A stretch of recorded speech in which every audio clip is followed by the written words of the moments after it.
We are live and we are back and we are talking horse racing, the greatest gambling game in the world. Look at that, like a professional. That is. We are more on time than Maryland racing is, so good job by us. I'm proud of us.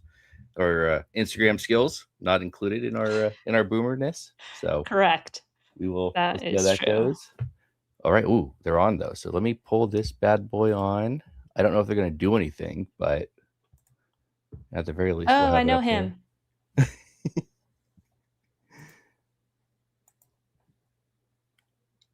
Oh, he's a guy from what you call it?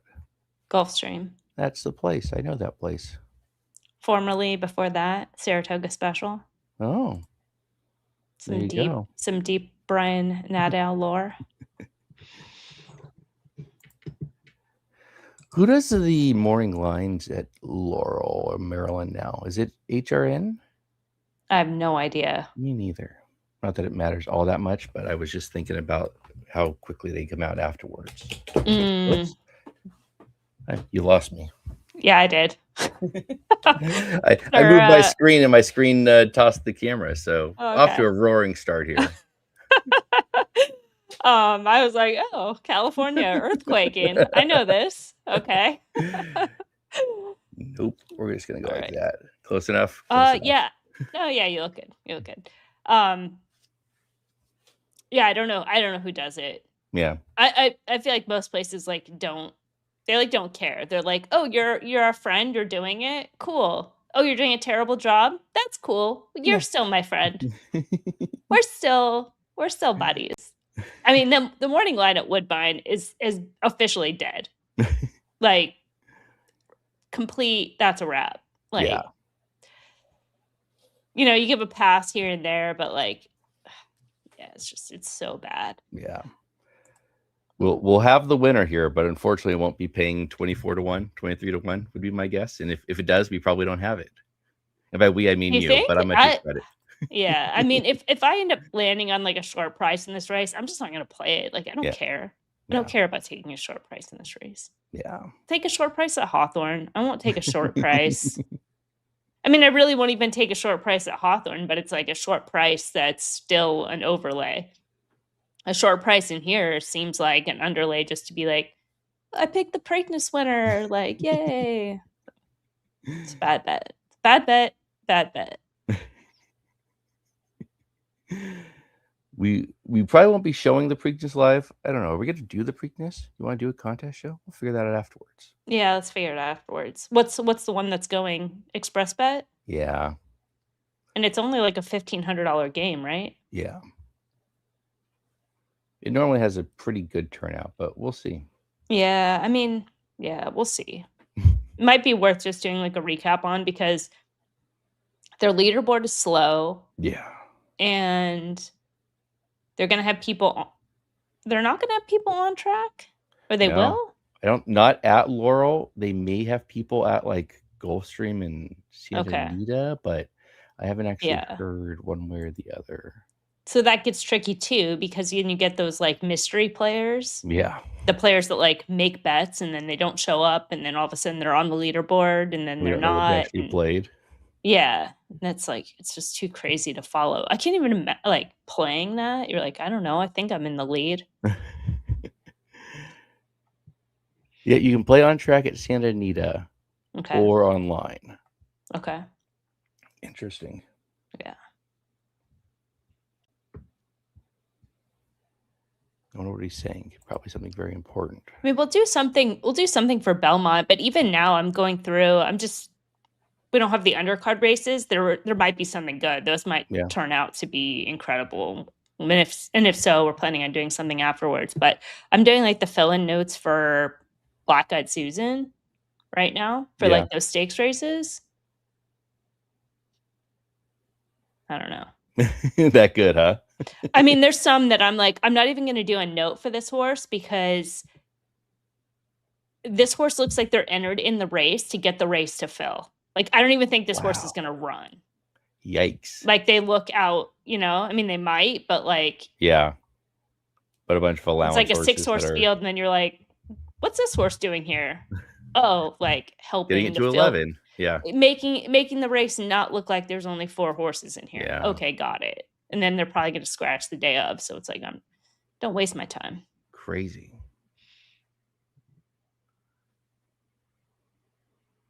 Yeah. Yeah. What are they talking about right now? No. This has to just be like, thanks to these people, this Yep. place, it has a way of leaving a mark on you. I don't know what kind of mark you're going to get left on you, but I don't really want a mark from Laurel or Baltimore. That feels a little icky. Feels like this is like, what is this? Like high school graduation? I mean, I got to say that's the one nice thing they did at Kentucky Derby Draw was like, they're like, we're doing the Oaks Draw right now. We're going to give you 3 minutes in between and we're going to go right to the Derby because we got another race to run. And doing it on Monday is also pretty like, we really don't care about this and we're not going to make our people come in and work weekend. So we're going to just have them stay a little bit late on Monday. So I made my fake. So what I'll do is I will move this one over here because I can then see it and I'll pull it up when they start talking. But I will show you this one. I'm excited for this. Nope, that we can't see because I got to do a thing. Window, that one. Nick made a plot. And by that, I mean I drew Incredible on there is where I think he's going to be. So for those that don't know the plot, up and down is the XY axis. That's like the first call. What? It rules. And also too, like earlier today, like I bought like a bootleg shirt and now I'm staring at like the bootleg optics plot. Like it just kind of rules. So, that's how it goes. With the numbers missing. And so first call is going to be XY axis. Second call. Oh yeah, there's no 5. Yeah. Did you no do that 5? Yeah, because he's out of the race, and then no 12 because he's also out. So I was able to pull him out. So that makes sense. Now they're putting pills in. So now we're gonna go back. Okay. Remove that one. We're gonna go add that one. No, remove that one.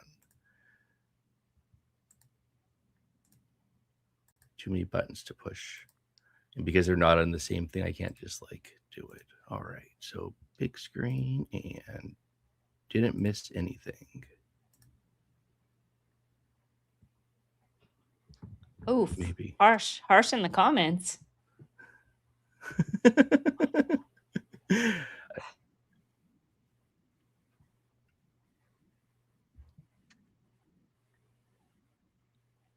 think your kid, I think that's an insult to your child more than me, but I'll take it. Oh, draws the rail. Oh no. Right off the jump. Taj Mahal. Isn't that good? I have no idea. I just want to create drama. Yeah. Okay. Well, in that case, oh my God, you could never win from the one hole in the Preakness. Everybody knows it. Damn, they're on this like a sandwich. Put the bread on. Inside, outside. Yeah, they really are. Not putting the. Can you hear it or no? No. Okay. No. My bad. Let me. Real quick, I can fix it. Hi, everybody. Number 12. Incredible. The late addition to this year's Preakness, 6th in the Kentucky Derby. Now I can hear it. Mott and Preakness winning jockey Jaime. He just like literally took Silent Tactics' spot. Seriously. Could have just left the plot. Walking at this point. Danny Gargan, Irad Ortiz Jr. in the irons. I still need to do like the cut of the shoes, Silent Tactics shoes. Oh, yeah. Or did you do it? And I have not. No, I didn't do it. Crupper, who won the Bathhouse Row at Oaklawn Park for Donnie Van Himmel. I have a future on talking, so that's like my most exciting thing because he's like 50 to 1. I put it in thinking he was going to be 100 to 1. Is Ocelli, the aforementioned third as a maiden in the. I think that's good because he's going to be shorter in this, and I don't think you want to bet him in this race. 19 Preakness on War of Will. Talking at this point, I feel like we've gone through like every single one of these horses we played and like been in like live situations with them, and talking being one of them. Another when you had an exacta in the tournament with Silent Adieu Silent Ado. Is that what he's called? Further Ado? 9. Further Ado. And I was like, that doesn't sound right. Further Ado, and talking, and then like talking in the race was like getting like a good trip, and then afterwards, like even on the live stream, was just like, this guy, he wants shorter. And the outside draw in this year's Preakness will be really a problem. Pretty Boy Maya for Jeremiah. But I feel like there's so many in here that want to be shorter. That's what's crazy. Yeah. And that is true. That's why I like that bet so much. Is basically just throw the Derby contenders out. Is the hell we did. The rest of them. Todd Fincher trainer, Luis Saez will ride.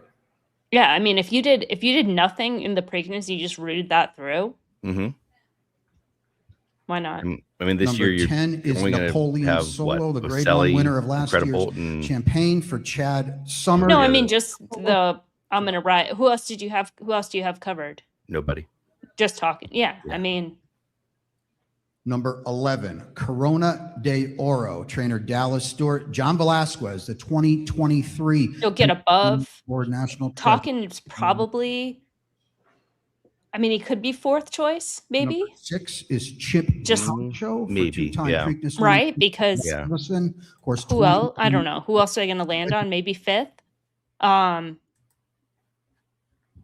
then you're sitting with like a 50-1 shot. Yeah, that's like 12-1 in running. So you're getting the best of it. I still, good bet at 50-1.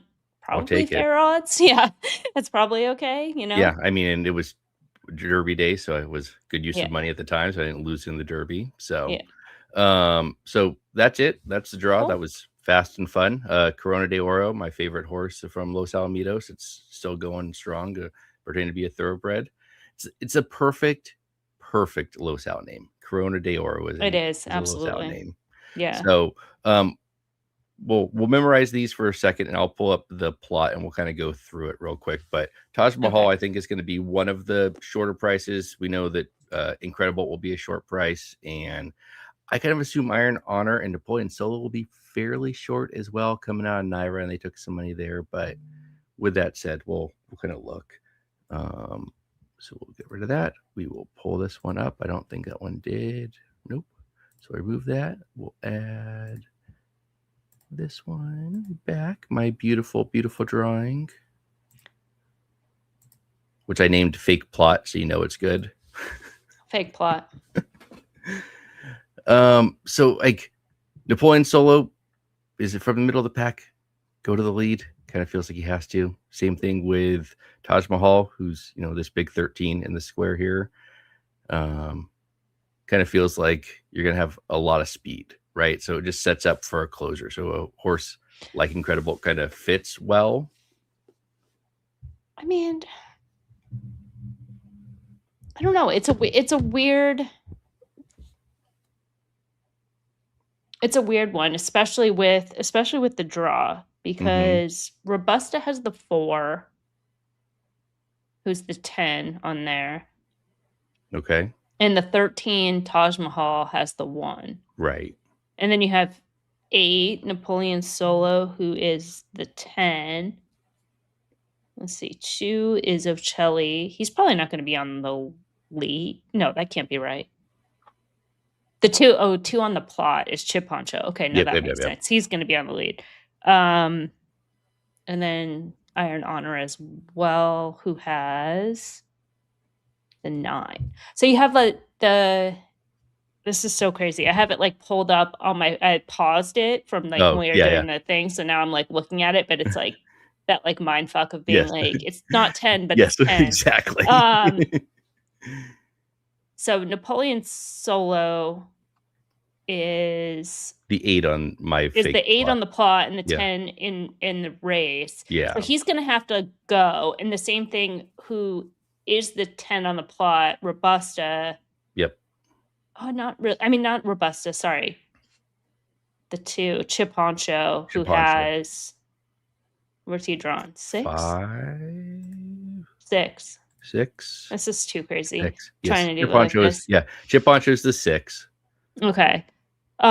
Just trying to think from design Yep. Like, who's going to have to go from like that position because they don't really have a choice. So Iron Honor is the 7. Okay, 9. Iron Yeah, Honor, it's that's there the on one I was yeah. looking for. Okay. So Iron Honor has the 9, Napoleon Soul has the 10. So those two being side by side, they're going to have to kind of go early, especially like next to each other and being in that position from there. Now, Robusta's not a need the lead, and neither, I don't really think that Taj Mahal is a need the lead either. So, I mean, Taj Mahal having the rail can realistically like sit behind those first, those other runners that try to clear from the outside. Okay. And then just save ground. Interesting. That would not, I mean, I'm going to go back and look at his, I thought he was just like a go kind of horse, but you don't think he needs the lead? Taj Mahal? Yeah. Well, we're going to talk about him when we do the trips. Okay. But I don't think so, because even in a couple of those races, he got off slow. And I think they're kind of cases too. And I mean, he won from off the pace, breaking his maiden. I know it's 6 furlongs, but at least in that instance, he showed that he's not like, oh, if horses get in front of me, I'm not going to go by them. If that makes sense. Yeah. And I think in the other races at Laurel, where he wheeled back in 2 weeks for that second start, over a muddy track, they're like, we're just go. You're stretching out for the first time in 2 weeks, like avoid dirt in your face, etc. And then we watched the Tessio live coming off the layoff on April 18th. They just like gunned it. Yeah. Remember, they just like sprinted clear from the field. And even at that same point, like we were watching live, we're like, oh, he's getting tired. He's going to back up, and he found another gear. I don't know how like solid that field was, but I think that was kind of one of those instances too, where they're like, we just have the best horse. Let's just go. Okay. Given that scenario, like we're coming in fresh. We need some fitness. Yeah. Because then they slowed it down and he had another gear. So I think a lot of it is kind of situational, but I think having that draw in the inside, I mean, they might still send. I don't know. I can't get in their head, but I don't think they're a need the lead type. And especially with Taj Mahal, who does have that tendency to break a little bit slow, that could at least give them options to not try to rush through on the inside. Interesting. So, yeah, I mean, looking at the way that I was like, he's on the rail, he's got to go. But I think you're right. If he goes and sits behind, because it is still a mile and a 3/16, which before that last race you said was what, a mile and a 1/8, probably, as I look. 9, yeah, 9 so mile, furlongs. Yeah, mile and 1/8. So just going an extra half furlong, so probably not the biggest of deals, but he did certainly look like he was slowing down. But maybe not. Maybe he was just toying with them, but it certainly felt like going longer wasn't going to be his friend. So it feels like going to the lead and just hoping nobody else is good enough to pass would be sort of the way that I was looking at him anyways. And with the closers we have coming, it feels like probably got 1 or 2 that are going to close into him, I would think. But, I guess we find it out. I mean, that's kind of the other reason that I think if nobody else went for the lead, but they see the same thing as us. Yeah. They're like, oh, there's a ton of speed in this race. It's going to fall apart. So I don't think there's any reason why they would be like, hey, let's just gun it and get into a speed duel with 6 other horses, especially if you break slow. Right. And then try to get first run. I think that's how if Taj Mahal wins, I think that's how they're going to win the race. I don't think they're going to be a best of the speed. Now, my other knock is because I went back and like watched that race, and I went through and like did all the races because, like you said, we did it live. It's like I completely was like, oh, stream over, out of my brain. Don't need to worry about that one ever again. Turn the page. Next. It just looked like a hard effort because they did like kind of prove like we're the best. We don't want to get in trouble. We're just going to win this race. They went clear, looked like they're going to back up into that far turn. Other horses started to make a run, and then Taj Mahal just like kept finding. But I just wonder like what that race takes out of them, because they were coming in off a 2-month break. And now it is less than 30 days. And now it is tougher competition. and he's going to have to run. He's going to have to run a big race and get a trip. And it's not out of the question, but those are things that when you're talking about having the favorite, you just want everything to be perfect and be like, okay, well, maybe if one of those things, right? Maybe if even if he still doesn't run back to a top effort, he's still better than these horses. I don't know. It's like, okay, if he doesn't get his ideal trip, if he does get out on the lead and he does get into a speed duel, is he that much better that he's just going to be able to like battle those horses, like win the battle and the war? Yeah. Right. Like fight them early on and then hold off the closers late. I don't know if he has, I don't know if that combination would come together to justify a short price. And come on, where is he? He's not even the morning line favorite on here. 5-1. No, the Iron Honor is at 9-2. Incredible 5-1. Ship Honcho 5-1. Taj Mahal 5-1. And then Oselli 6-1. Yeah, then a bunch of I guess in Napoleon Solo 8, and then 15 and above after that. So, and nobody higher than 30. Who's going to be favored in here? And what? Okay. What number is the favorite going to be in here? I would guess Incredible at 3-1, 5-2 would be sort of my guess. And then I think Taj Mahal is 3-1 in second choice. And then Oselli is right there, 3-1, 7-2. And Iron Honor is 3-1, 7-2. Yeah, I can't imagine this is like the Kentucky Derby where you're going to have 5 horses all sitting at 5-1. No way. No, I think Kruper and Robusta and Corona de Oro and maybe Bull by the Horns, but I haven't looked at him closely enough that like we got 2 that were over 50-1, which is the first time we've had over 50-1 in Triple Crown race in quite some time, basically since what's his name won, Rich Strike won.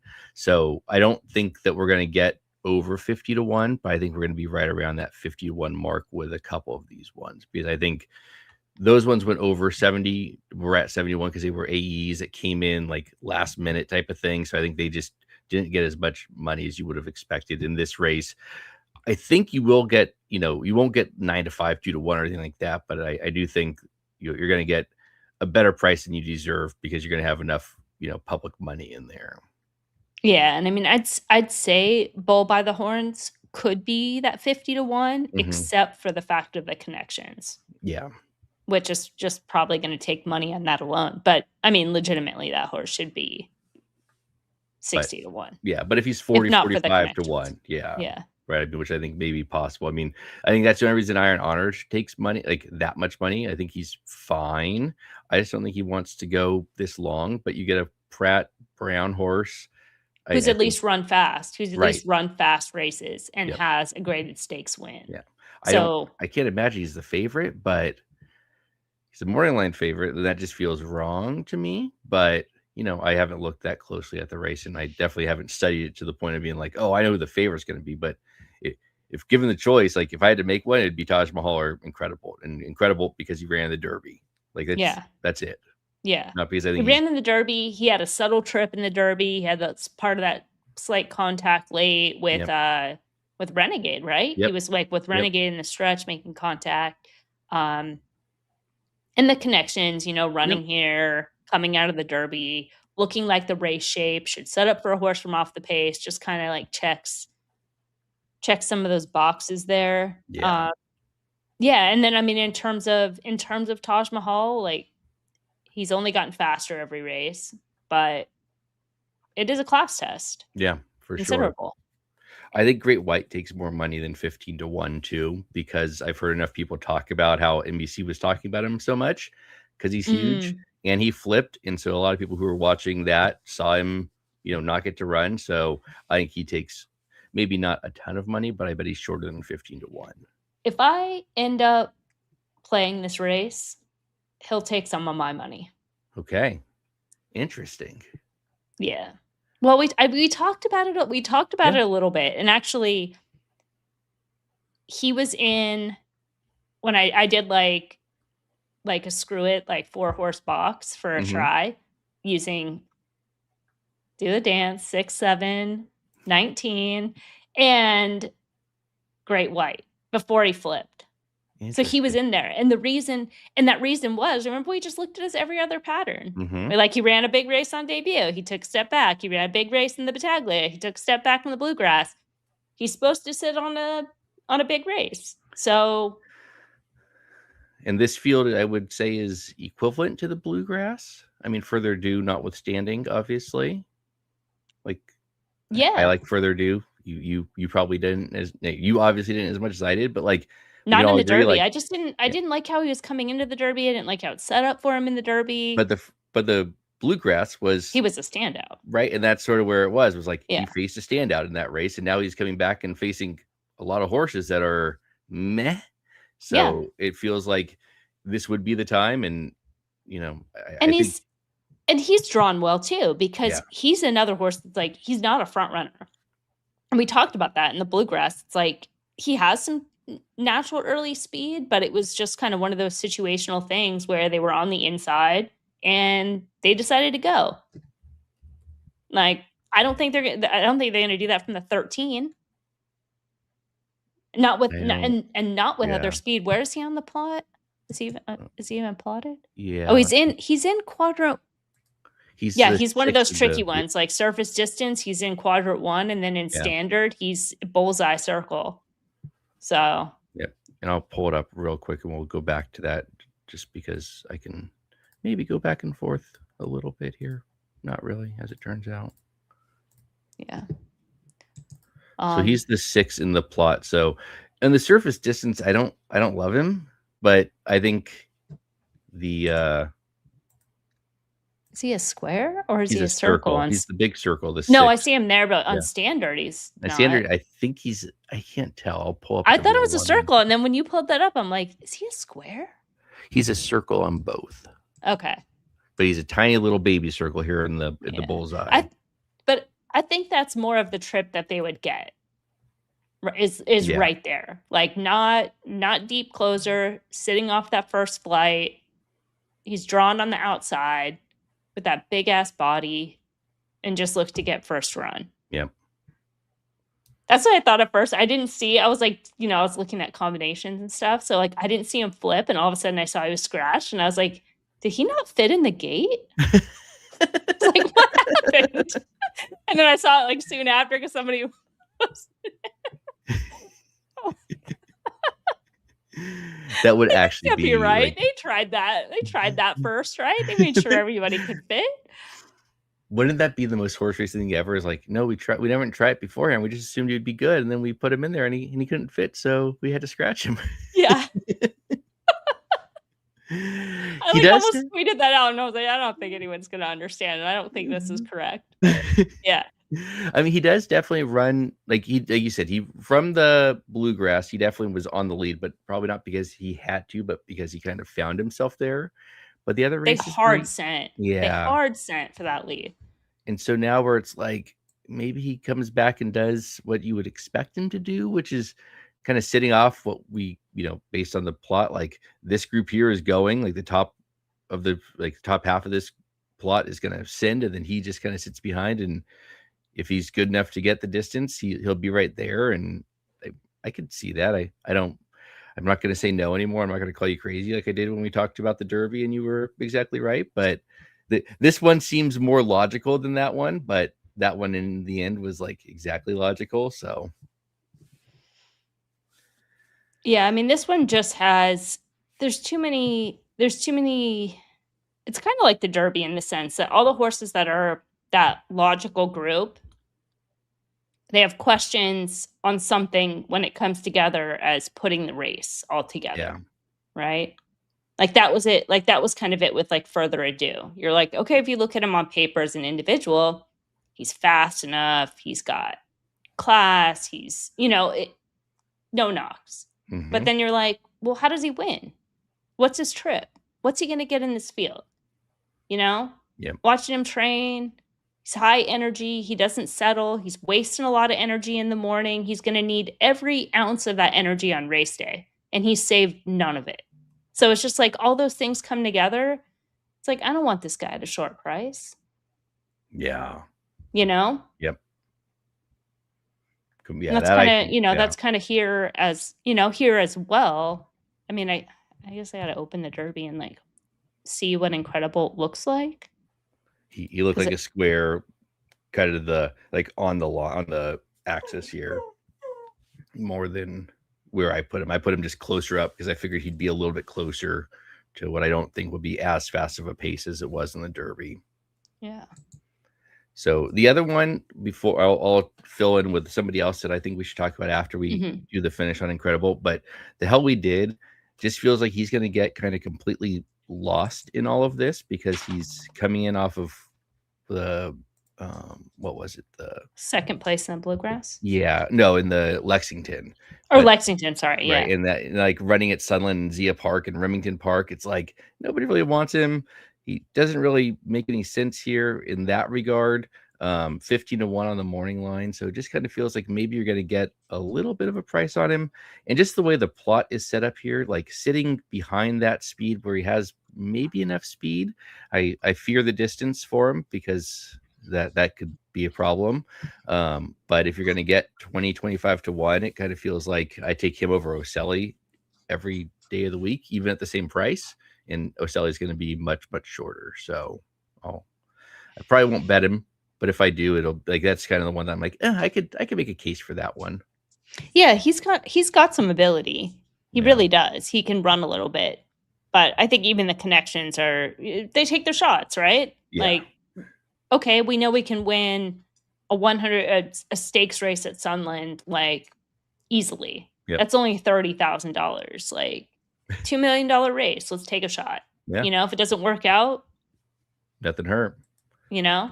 I mean, the hell we did. We took a shot. I mean, they ran second in the Lexington, which was a $400,000 race. And like, I mean, Trendsetter won that race, so I don't know how much I want to take out of that race, but he was third choice in the Lexington, and there wasn't anything there, but he was getting bet like he had some potential.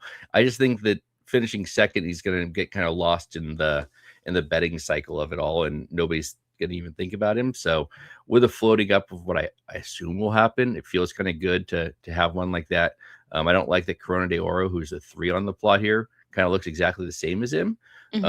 But maybe that's the Lexington comes back as a key race for the Preakness all of a sudden. I had them both as B minuses when it was all said and done. And they ran similar. They both dueled. I mean, in terms of Corona de Oro, probably ran slightly better given the fact that he took contact at the break. But he also kind of showed like he had some distance limitations. And I didn't note that on the Hell We Did, but I don't really know that he's any better than what he showed that day. Like where Corona de Oro, I would play him back. I just don't think this is the spot I want to play him back in, going that extra route of ground. Yeah. But like in a grade 3 at like a grade 3, even at 9 furlongs, even at today's distance, but like a grade 3, I would give him a look at the right price. So it's just, again, it's like class plus the distance that probably doesn't want.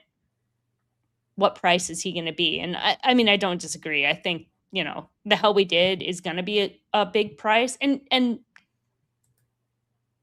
I mean, he could be a good price exotic type horse too, more than like a win contender. No? Yeah. You prefer him as a win contender? No, I don't. I think they're the same horse is sort of the problem. Is like between the two of them, like they're kind of the same. But you don't want either of them. Do you want either of them as a win contender I don't think so. Like now, or like more underneath.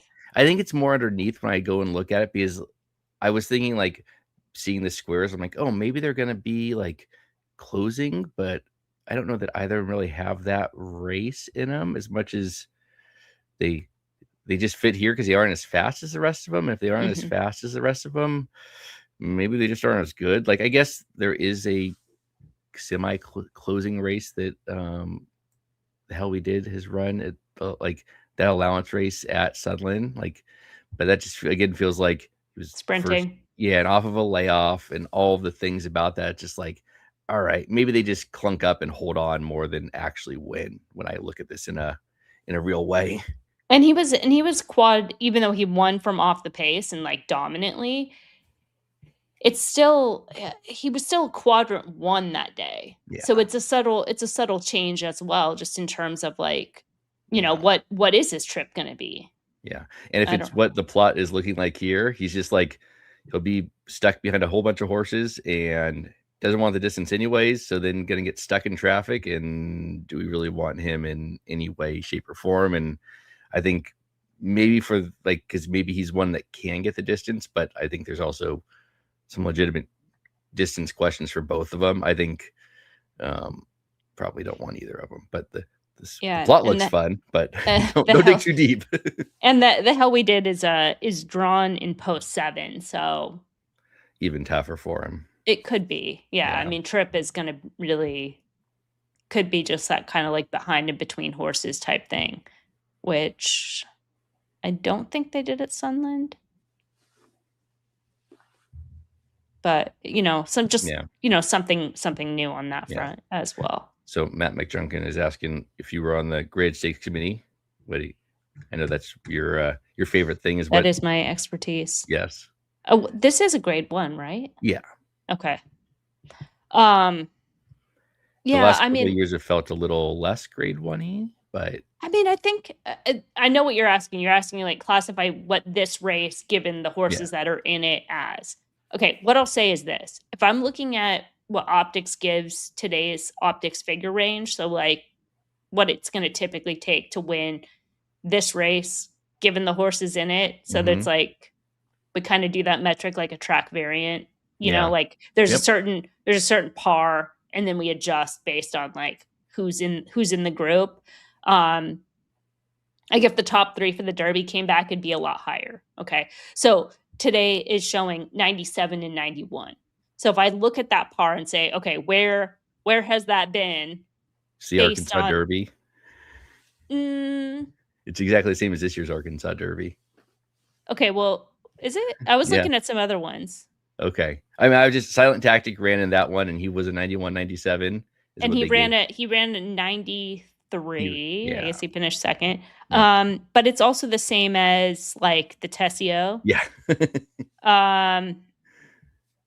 Same as a lot of these, really. Yeah. I mean, and a Tampa Bay Derby, but again, a lot of these races that even the Arkansas Derby, Renegade was really good.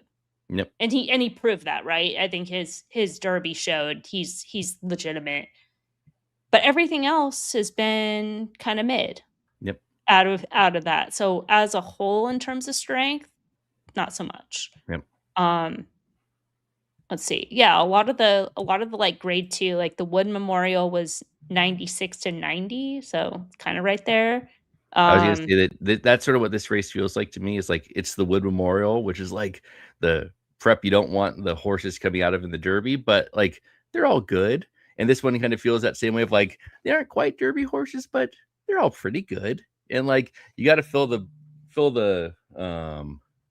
gates, and they did. And it's a $2 million race, so I don't know. It's definitely not the premier event of the year, but I think it's a competitive race. Yeah, but getting back to that question, I think it'd probably be based on this and based on like looking at that in the past, it'd probably be grade 2, grade 3.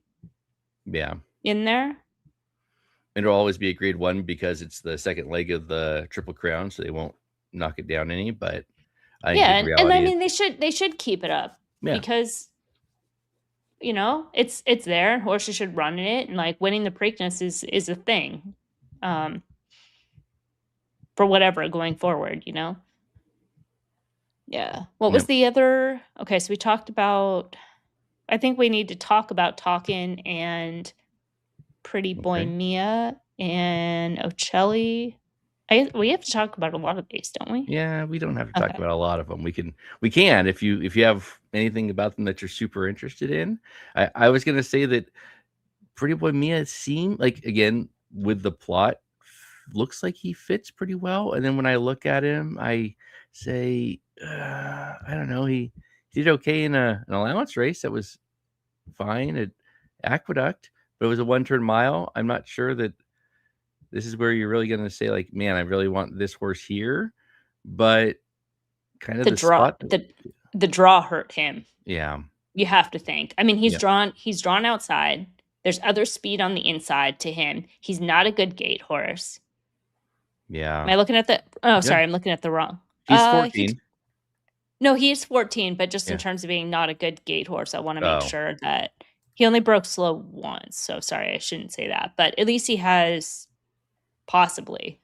But he's gonna have to kind of clear from the outside. Yeah. And do something new. He's gonna go 2 turns for the first time. Yep. And yeah, I don't know that the 1 turn mile at Aqueduct just never feels like it always feels a little bit easier than other places, but I think that's just my bad perception. What do you mean easier than what? I don't know. It's a really I don't like that 1 turn mile for whatever reason, whereas I have this bias towards the 1 turn mile at Churchill Downs because I just am dumb. But an optional claimer there just doesn't feel like the next step would next logical step is the grade 1 Preakness. Especially it took 3 tries to break the maiden, all of them sprinting. Didn't decide to go longer at all. They do offer longer races at Aqueduct if you were so inclined to go longer. So maybe he does want to go longer. I haven't watched the race, so I don't know. But it just is a weird spot to go from an allowance at Aqueduct 1 turn mile to this race. But it is a big step up. I mean, even that par 84 to 90, and he ran a 90. So he was on the higher end of what it would take to win that race, and not a B+, just a B. Yeah. B pressed.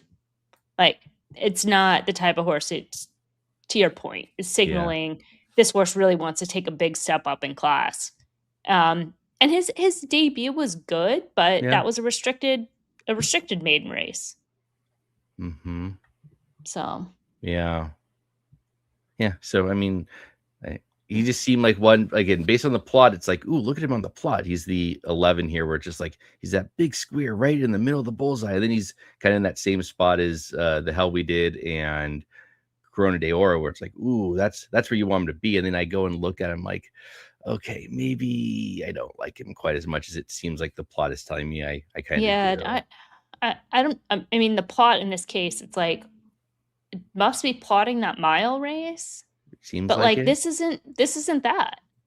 So plot, you're not wrong, but I have to just use some critical thinking and being okay, well, maybe he gets that trip, but based on the other horse in the race, because it does rate based on the other runners, but still it is basing it off something this horse has never done before.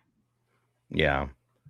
And so it just feels again, maybe it's fine, maybe he's good, but it just feels a little bit plot looks good. And then you look at some of the actual race part, you're okay, maybe not so good. But even in that case, right? Let's say that you're okay, Pretty Boy Mia is has a pace advantage. He's not going to lose this race based on pace. So that could be, a check mark.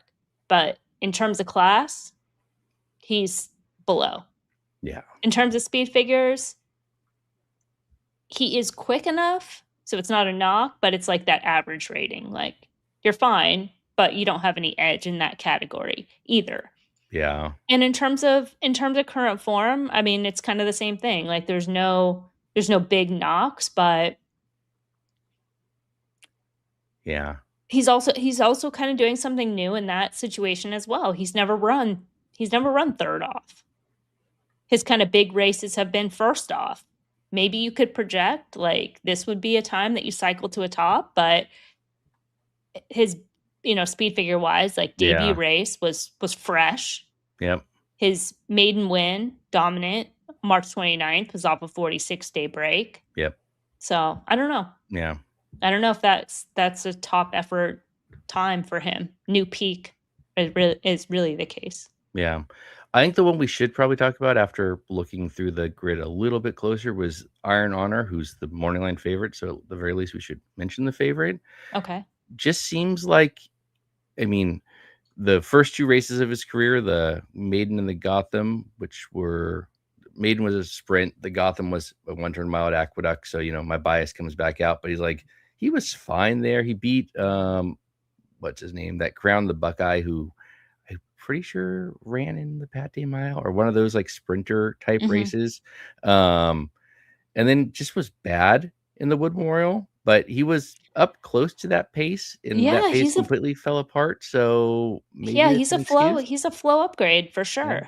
He's wide against the flow. Yeah. I mean, that race, that race you don't give him an excuse, but like you kind of in hindsight give him a little bit of an excuse, because even going in, it was like, you have to play against this horse. He's totally up against it. He's drawn outside. There's so much other speed in this field. He's not going to get the right trip at a short price. And then he still showed some running spots. I mean, he wasn't a competitive 7th when it was all said and done, but that's probably the best race he was going to run given those circumstances. And it's clearly not the best race that he has. Yeah. Right? Yeah. And I just don't know if, based on the way the plot looks here, is it going to set up for him in kind of that same way? Like, can he sit off and be in that first pack of where, it looks like Chiponcho where Corona de Oro and Pretty Boy Mia would, in theory, be? Like, could he sit?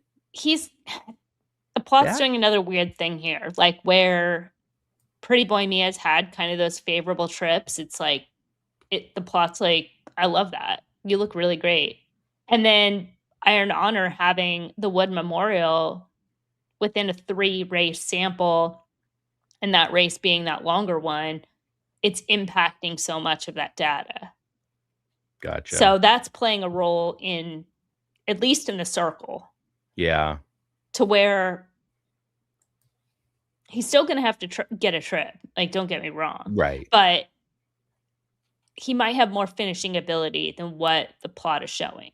But again, that's one of those things, like, because we're saying might, and this would be the time to find out, you'd want price compensation, which I don't necessarily know you're going to get it. Yeah, I mean, he's the morning line favorite. He's 9-2 on the morning line.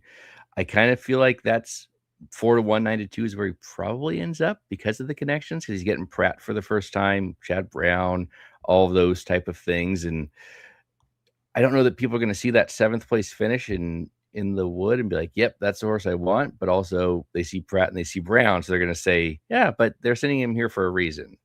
Because that's what I'm thinking. It's like, I see why I don't want to play him. And if you, like you were saying, price compensation is always the most important thing, but I don't feel like he's floating much higher than where he is. Yeah, and that's really kind of my only like knock with him would be on price, because everything else sort of makes sense. It's he was very dominant on debut. It was like the fastest race of the day according to the notes, and then he comes back in the Gotham and he wins in his second start with adversity. He had legitimate. He bumped and squeezed at the start. And it was still a very fast early and very fast late race shape, and he won that race. Yeah. So that was actually another knock kind of going into the Wood Memorial, was just in terms of form cycle, like if that took something out of him coming back in 35 days from kind of a big effort. But now you have that race, like, all right, it didn't work out. Like, nothing was good that day. Now we come back. You just kind of follow his progression. He's probably closer to those first 2 races than he is the Wood Memorial. Yeah. That makes sense. And he's getting the 6 weeks as opposed to, I mean, I don't know if 5 weeks is that big of a difference between.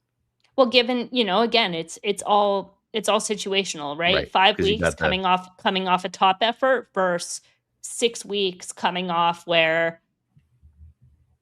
he probably didn't really have to run that last quarter, or couldn't run that last quarter, so to speak. Fair. Yeah. So, I mean, I don't know if he's even the deserving favorite, but maybe he is. I don't know. I mean, there's still a scenario where Taj Mahal is. Yeah, I imagine Taj Mahal goes off favorite, probably Incredible, but that's just name and. Or sorry, probably Incredible. Sorry, I keep forgetting he's in the race because I'm looking at the grid and I don't see him pop up. So I keep forgetting about him. So So I mean, and then other than that, like you said, talking, and we'll talk about talking just because I have a future on him. So now I'm gonna purposefully say, oh yeah, we should definitely talk about this one, but I put the future in because he was 100 to 1 and he ended up going off at 50 to 1. So I don't feel quite as happy about it, but I'll take 50 to 1 on a morning line of 20 to 1, and maybe it'll be okay. And if not, it was $20, so I'm not going to complain too loudly. Yeah. My biggest question with him is just the distance. 'Cause in the bluegrass, he showed like he had some distance limitations. The horse that finished second, Ochino or Otino or whatever. yeah, ended up like closing and running him down, and talking up to that point had a good trip. Yeah. Like there was really no reason for him to lose second. Yeah.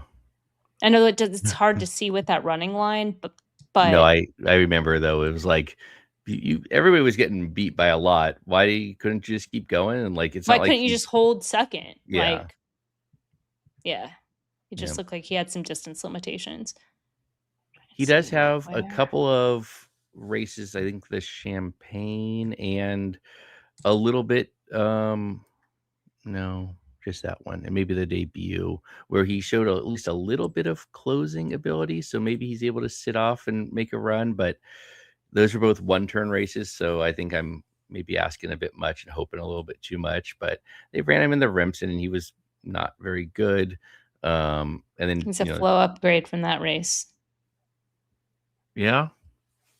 So like there's a little bit there that makes some sense, but he has the one turn tag on him also from the Tampa Bay Derby, and then the shorter on the bluegrass. So it's like, all right, so what we're gonna do is take him another half furlong longer than the other two times. So like you said, the distance may be an issue, but I got 50 to 1, so I'll be okay with that. Yeah, and I mean they could also too just be like, we have a horse that has some ability, and even though he doesn't want to go this far, maybe we just catch these other guys sleeping. Yeah. And our guy doesn't really want to go this distance, but a lot of these other ones don't either. And at the end of the day, we're better, if not on the same level. Yeah. And maybe we sneak one by and win the Preakness.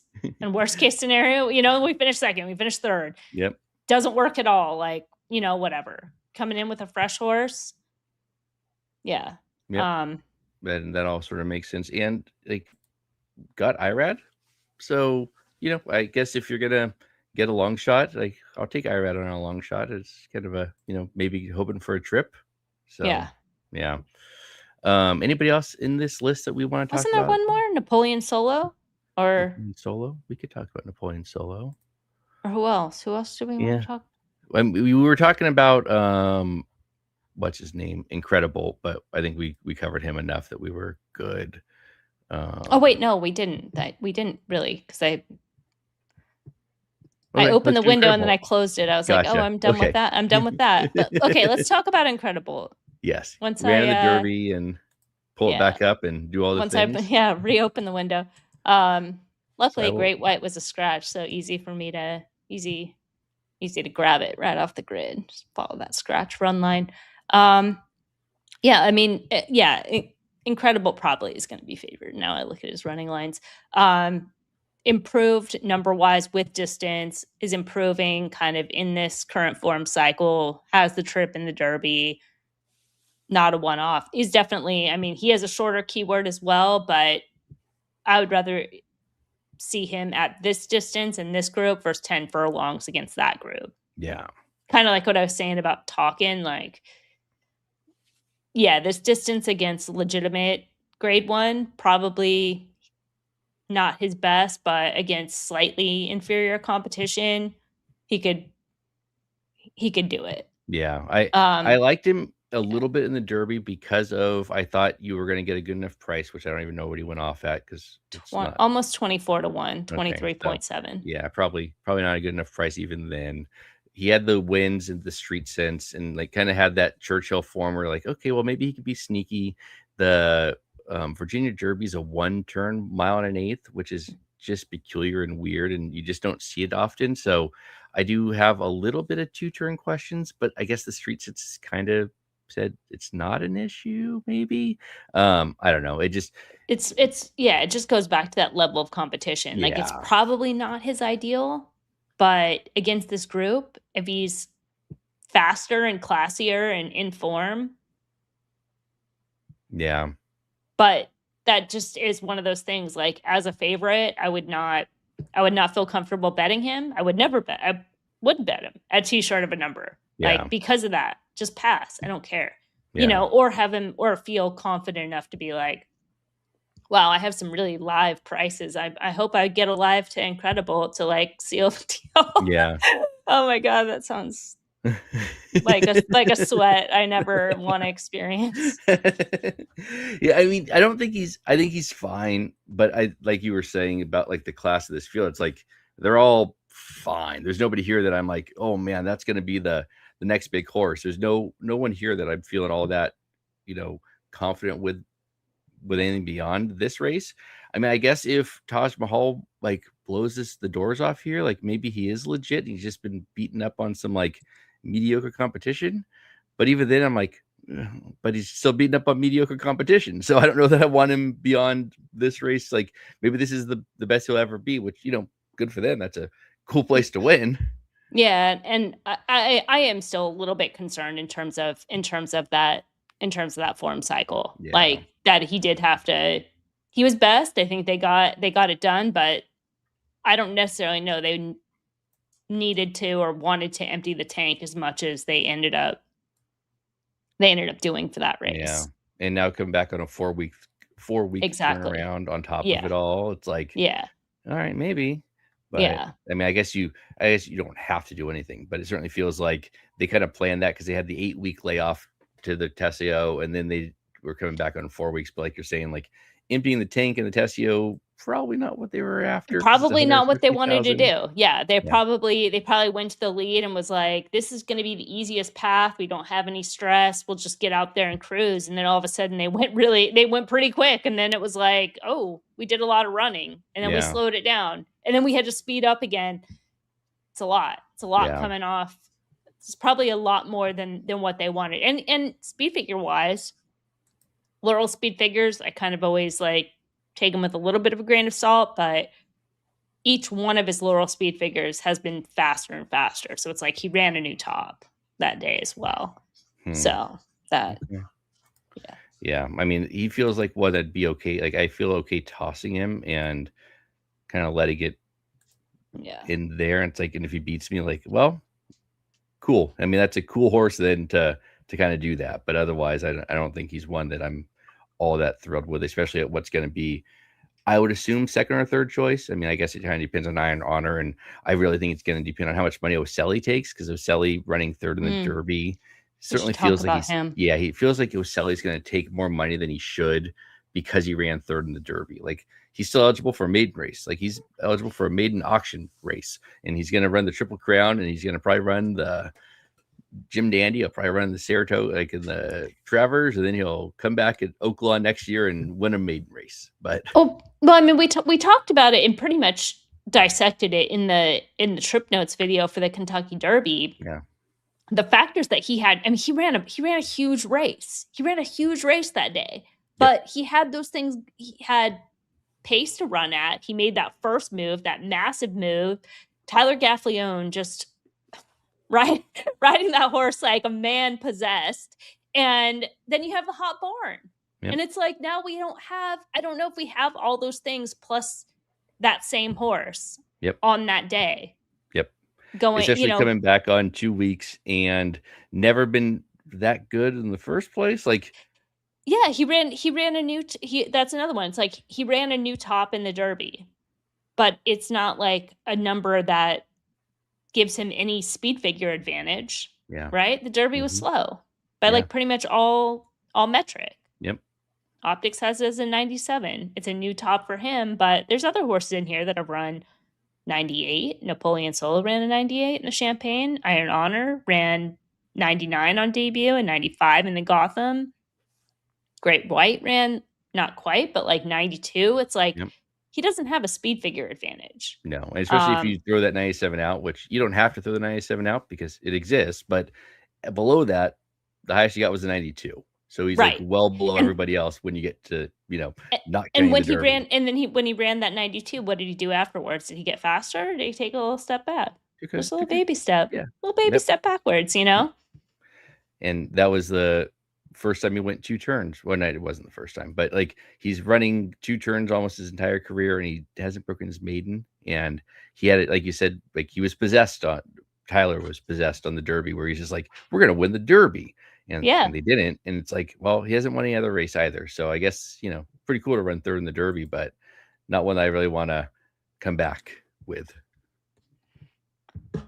Guys, don't forget Mind That Bird. Who could forget Mind That Bird? What do you mean? Don't forget Mind That Bird. I forgot Mind That Bird, but I don't know if that has anything to do with almost beat Rachel with same conditions. I mean, no. I'm not gonna say it. I was gonna say who's Rachel, but I know who Rachel Alexander is. Even I know who Rachel Alexander is, but slightly before my time. Anybody else here that we want to talk about? Since I think now we've talked about all of them. Kruper, no thank you. Bull by the Horns, maybe. Well, we talked about him a little bit, just the fact that he would be the horse that should be legitimately 50, 70 to 1 in here, because he's too slow. He doesn't have a single race that's anywhere close to anything competitive, but you have connections that are going to take money at the least. I mean, this horse would have to get 10 points faster. Yeah, and I mean, he ran really bad the Fountain of Youth, which, okay, whatever. But he ran really bad. Or he won the Rushaway, but the Rushaway was really bad. Like, if you go and look at like who came out of that race, like there was a maiden race that day that was faster than it. Yeah. And so it's just like, well, Trendsetter came back and won from that race. Okay, well, but Bull by the Horns had the race flow in his favor, and he still didn't run very fast. Yeah. I mean, that race par, if we're talking comparing race par, 78 to 84, today being 91. He's never, he ran in a similar race par in the Fountain of Youth, and he got just cooked. Yeah. He does have at least some of the closing ability that, like, which is why he's a square on the plot, which I think if people are looking at this race, like I kind of am, where it's like, maybe this pace falls apart. Plus you just saw the Derby where they all fell apart. So maybe you have this like, oh, maybe Bull by the Horn will be the one that closes here. I'm not going to buy into that so much, but I can buy into that being something that somebody would say. But at 50 to 1, maybe it's worth a shot taking him with that, because he's going to be a pretty high price in this race, right? Like he'll be biggest price on the board. Yeah, he'll be a huge price. He's an absolutely legitimate long shot. Long shot. Tell you why no, because I don't know if they're the exact same conditions.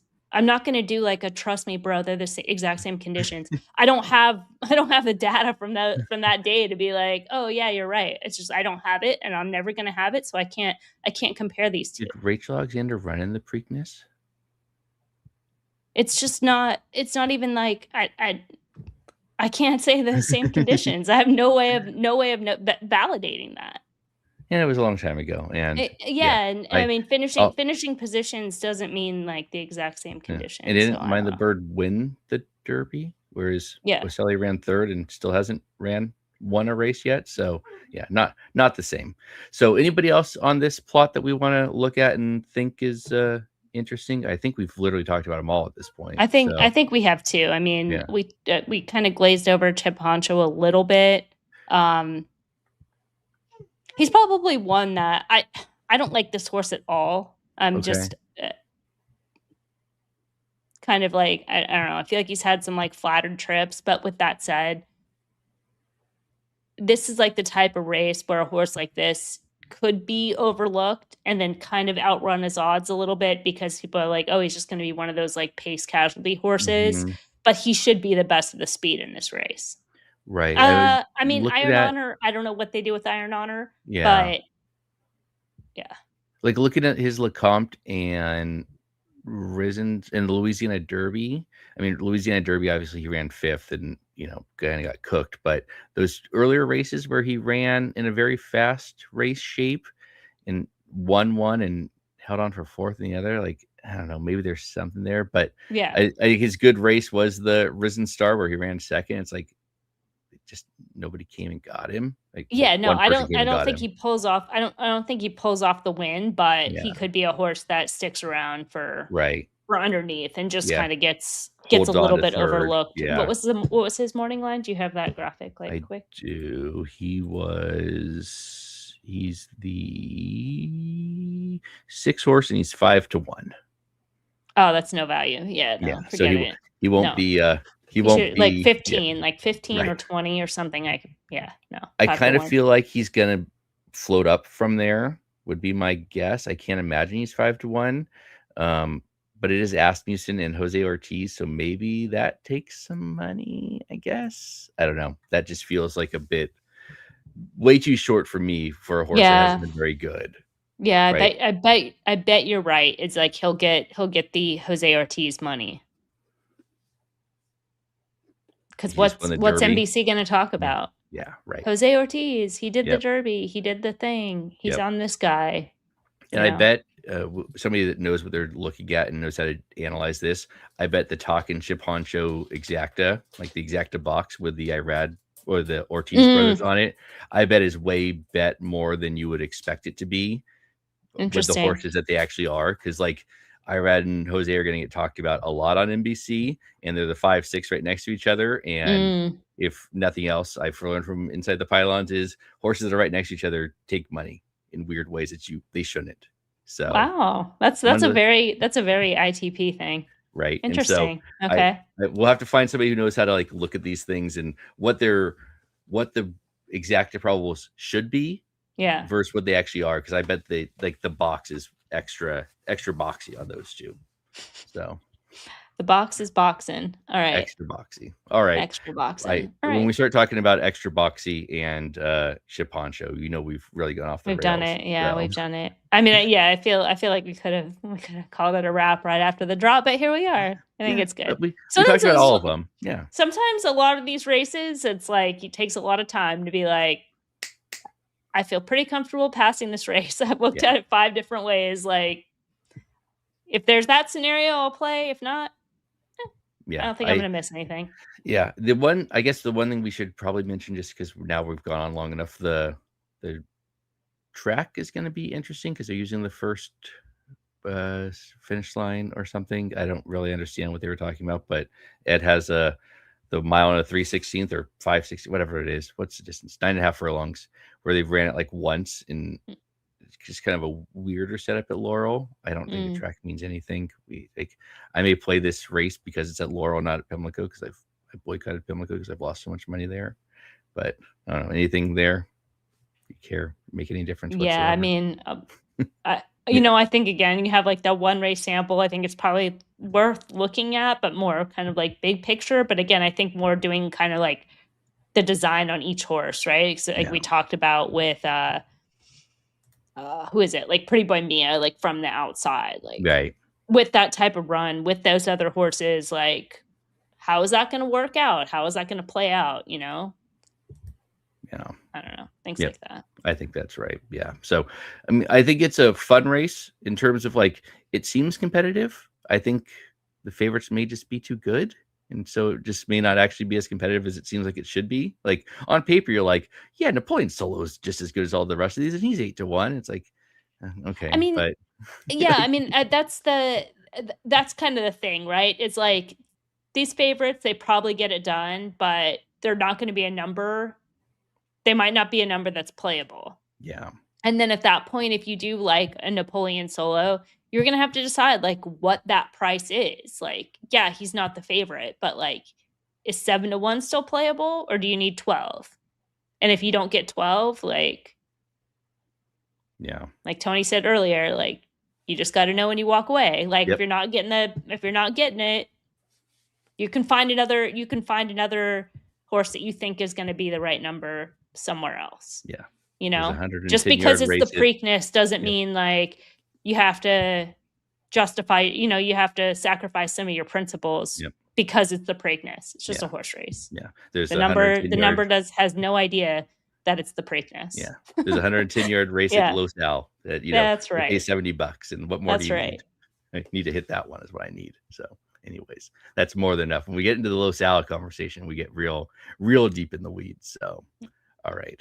All right. We'll talk to everybody later. See you, everybody.